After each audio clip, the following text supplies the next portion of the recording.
शास्त्री नगर स्थित सहगल नेत्र एवं मैटरनिटी सेंटर पर पहुंचे लोगों ने किया प्रदर्शन, डॉक्टर पर लगाए गंभीर आरोप। गुरुवार शाम 4:30 बजे शास्त्री नगर स्थित सहगल नेत्र एवं मैटरनिटी सेंटर पर पहुंचे लोगों ने डॉक्टर पर गंभीर आरोप लगाए हैं।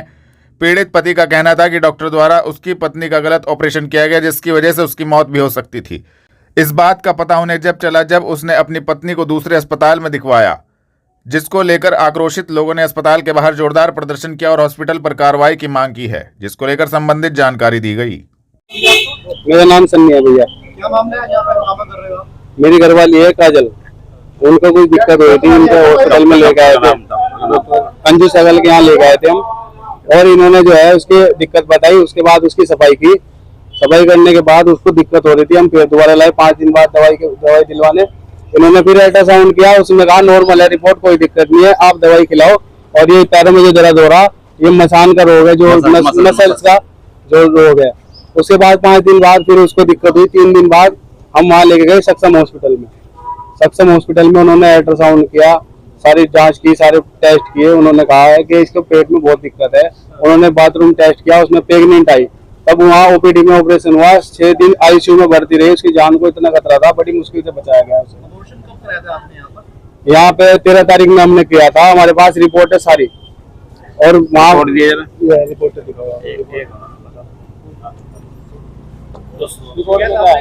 ये देखो रिपोर्ट इनके यहाँ की, ये रिपोर्ट है, नॉर्मल रिपोर्ट है सारी। ये 24 तारीख को आया था अल्ट्रासाउंड, ये सारी नॉर्मल रिपोर्ट है। उसके बाद हमने सक्षम हॉस्पिटल में कराया अल्ट्रासाउंड इनका, वहाँ उसका ऑपरेशन नॉर्मल दिखा रखा है। हाँ जी, क्या चाहते हैं?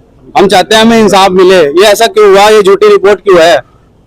क्या ना मतलब आगे से बात कर रहे हैं और मैडम और धमकी दे रही है हमें। यहाँ पर आए थे फिर किस तरह का व्यवहार हुआ आपके साथ? भैया जी हम अंदर गए, उन्होंने कहा जो तुम्हारे से होता है कर लो, जो तुम्हारे से होता है कर लो। मैडम चली गई अंदर, भाग गई, हमें बाहर भगवा दिया इन्होंने। आपके पास स्थानीय पुलिस आई है, क्या कुछ कार्रवाई करते हैं? अभी कुछ कार्रवाई नहीं है हमारे लिए, इन्होंने कुछ नहीं किया। ये तो मैडम कार्रवाई चाह रहे हैं। हम कार्रवाई चाहते हैं इसकी। मेरे को तो बच्चा भी मना कर दिया, डॉक्टर ने बच्चा नहीं होगा, टोक निकाल ली। बताओ मैं कहाँ जाऊंगा, मेरी घरवाली कहाँ जाएगी, क्या होगा? मेरा तो बच्चा भी नहीं होने का आगे से। पहले कोई बच्चा है? मेरी एक गुड़िया है छोटी, 1.5 साल की है, जिंदगी खराब होगी मेरी तो। सहारनपुर में 20 थानों की पुलिस ने 125 एनबीडब्ल्यू वारंटी अभियुक्तों को किया गिरफ्तार। पुलिस लाइन में हुई प्रेस वार्ता। अपर पुलिस महानिदेशक मेरठ जोन के निर्देशन में सहारनपुर पुलिस द्वारा विशेष अभियान चलाया गया है। विशेष अभियान के अंतर्गत 20 थानों की पुलिस ने अपने अपने थाना क्षेत्रों से 125 एनबीडब्ल्यू वारंटी अभियुक्तों को गिरफ्तार करने में महत्वपूर्ण सफलता प्राप्त की है। सभी अभियुक्त गौकशी, हत्या का प्रयास, नकबजनी, चोरी जैसे अपराधों में वारंटी थे। सभी को संबंधित धाराओं में कार्रवाई करते हुए न्यायालय के समक्ष पेश किया गया है। गुरुवार दोपहर 3 बजे एसपी देहात सागर जैन ने पुलिस लाइन स्थित सभागार में प्रेस वार्ता कर संबंधित जानकारी दी। कितनी मात्रा में लोगों को गिरफ्तार कर देते हैं? देखिए, अवगत कराना है कि श्रीमान अपर पुलिस महानिदेशक मेरठ जोन महोदय के निर्देशन में जो माननीय न्यायालय से प्राप्त गैर जमानती वारंटी की जो उनकी गिरफ्तारी हेतु एक विशेष अभियान चलाया जा रहा है, उसी अभियान के अनुपालन के क्रम में आज 4 सितंबर 2025 को सहारनपुर पुलिस के विभिन्न पुलिस थानों द्वारा टीम का गठन करके एक विशेष अभियान के रूप में 125 वारंटियों को, एनबीडब्ल्यू वारंटीज को आज गिरफ्तार किया है, जिन्हें आज माननीय न्यायालय के समक्ष पेश किया जा रहा है। इसमें कि सर्वाधिक गंगो थाना द्वारा 18 वारंटी, नकुड़ थाना द्वारा 14 वारंटी, गागालेडी द्वारा 11 वारंटीज एवं अन्य थाने द्वारा भी अच्छी खासी संख्या में वारंटीज को गिरफ्तार किया है। इसमें सभी जो क्राइम है उसके वारंटीज हैं, जिसमें कि गोकशी, गैंगस्टर एक्ट, हत्या का प्रयास इत्यादि के वारंटीज शामिल हैं और आज इन्हें माननीय न्यायालय के समक्ष पेश किया जा रहा है और इन सभी 125 वारंटीज को आज माननीय न्यायालय के समक्ष पेश किया जाएगा। पंजाब में आई आपदा के समय में उम्मीद की किरण बनकर उभरा हैप्पी क्लब, पीड़ितों के लिए भिजवाई राहत सामग्री। आपको बता दें, पंजाब के आपदा पीड़ितों की मदद के लिए सहारनपुर का हैप्पी क्लब उम्मीद की किरण बनकर उभरा है। हैप्पी क्लब ने पंजाब के लोगों के लिए मानवता का चेहरा दिखाते हुए अपने साथियों के साथ मिलकर अपने घरों एवं गांवों से राहत सामग्री एवं नकदी इकट्ठा की है, जिसको पंजाब भिजवाने का काम गुरुवार दोपहर 2:30 बजे किया गया है। राहत सामग्री में पीड़ितों के साथ साथ पशुओं का भी चारा एवं अन्य जरूरत का सामान पंजाब भिजवाया गया है। हैप्पी क्लब के सदस्यों का कहना था कि पंजाब में जो बाढ़ की वजह से जनजीवन अस्त व्यस्त हो गया है, जिसको लेकर हैप्पी क्लब के सदस्यों ने अपनी जिम्मेदारी समझी। मैं सुदेश चौधरी, गांव बांदूखेड़ी, वर्तमान में सदस्य जिला पंचायत। आपके क्लब किस नाम से है? हमारा हैप्पी क्लब के नाम से। आप राहत सामग्री भेज रहे हैं क्या? बिल्कुल, जो पंजाब में जो बाढ़ आई है उससे जो त्रासदी फैली है उसके लिए सभी ने, हमारे हैप्पी क्लब और हैप्पी क्लब से अलग भी हमारे जितने तमाम साथी है, उन्होंने एक दृढ़ निश्चय किया था कि हम वहाँ के लिए कुछ राहत सामग्री अपने द्वारा इकट्ठा करा करके भिजवाएं। उसके लिए सभी साथी प्रयासरत लगे हुए हैं और आज एक कंटेनर बड़ा, इसमें सभी राहत की सामग्री जो भी रोजमर्रा जरूरत की चीजें उन सबको इकट्ठा करा करके वहां भिजवाया जा रहा है।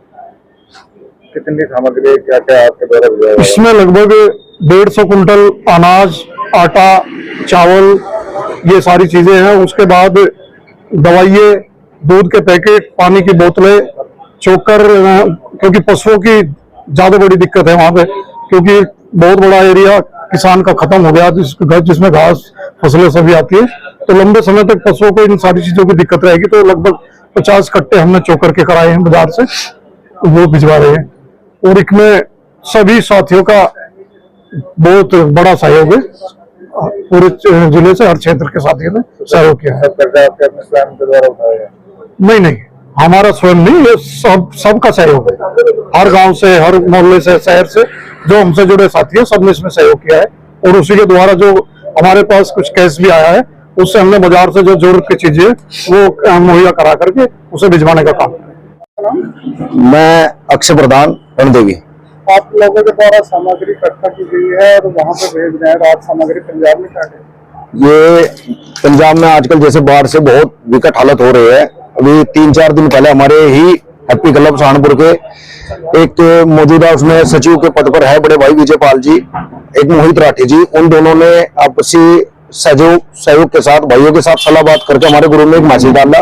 उसके बाद सुदेश प्रधान जी ने सोशल मीडिया के माध्यम से एक मैसेज डाला। 3 दिन पहले बात है। उसके बाद 2 दिन का रिजल्ट ये है कि हमारे जो भी साथी है वो अपने गांव से, वो अपने स्तर से, चाहे उमर भाई हो बरसी से, सचिन भाई हो जानखेड़ा से, घाटेड़ा से, सड़ोली से, खरीबास से, 5-7 गांव से एक बड़ी मात्रा में एक बड़ी खेप खुद सुदेश प्रधान जी के गांव से 50-60 क्विंटल राशन और 61-62 हजार रुपए कैश, इस तरह सभी साथियों के सौजन्य से आज 2 दिन का रिजल्ट यह है कि करीबन 150 क्विंटल अनाज खाद्य सामग्री के रूप में और करीबन 3-3.25 लाख रुपए हमारे पास जो कैश है, उस कैश से हमने चोकर, तिरपाल, मच्छरदानी, बच्चों के डायपर, ओडोमास और चप्पल, टॉर्च, इस प्रकार की जो सामग्री है वो हमने अपने धन से एकत्रित किया बाजार से। बाकी सब साथियों के सहयोग से है।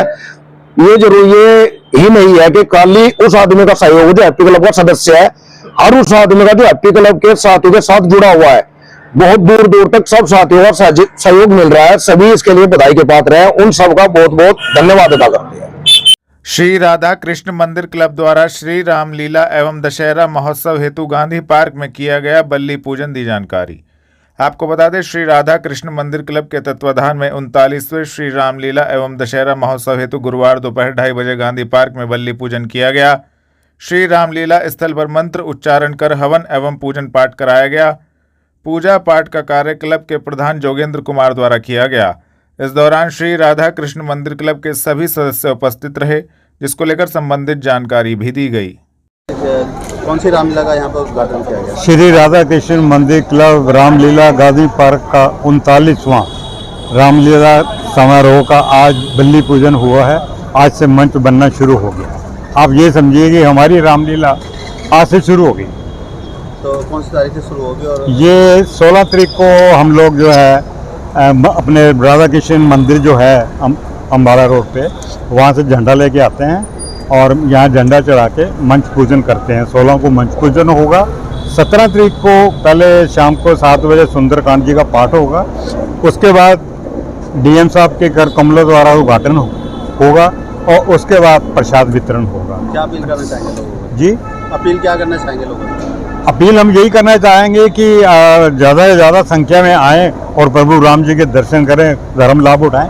अभी जो ऐसा कुछ लोगों में मैसेज था कि इस बार शायद नहीं होगी क्योंकि यहाँ बन गया है, तो आप क्या कहना चाहेंगे आप? हम तो यही कहेंगे कि ये लीला जो है यहीं पर ही होगी, ऊपर वाले की कृपा से जैसे होती आ रही है उससे बढ़ चढ़कर होगी।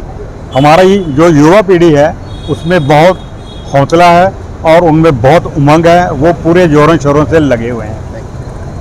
दिल्ली रोड स्थित राष्ट्रीय लोकदल के पार्टी कार्यालय पर बैठक का हुआ आयोजन, दी गई संबंधित जानकारी। दिल्ली रोड स्थित राष्ट्रीय लोकदल के कार्यालय पर गुरुवार शाम 4 बजे मासिक बैठक का आयोजन हुआ। बैठक में प्रभारी जनपद सहारनपुर क्षेत्रीय महासचिव धर्मेंद्र तोमर, क्षेत्रीय महासचिव हरनेक सिंह, क्षेत्रीय सचिव विनोद चौधरी मुख्य रूप से उपस्थित रहे। तीनों ने संयुक्त रूप से कहा कि राष्ट्रीय लोकदल चौधरी चरण सिंह की नीतियों पर चलने वाली पार्टी है। पार्टी का सदस्यता अभियान 31 अक्टूबर सरदार वल्लभ भाई पटेल की जयंती तक चलेगा। सभी पदाधिकारी एवं कार्यकर्ताओं की जिम्मेदारी है कि वह गांव-गांव जाकर लोगों को पार्टी का सदस्य बनाएं।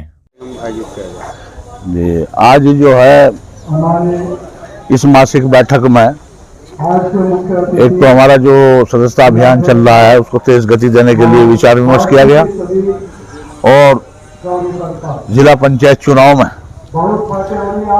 बहुत ही मजबूती के साथ राष्ट्रीय लोकदल के कार्यकर्ताओं को तैयारी के लिए कहा गया।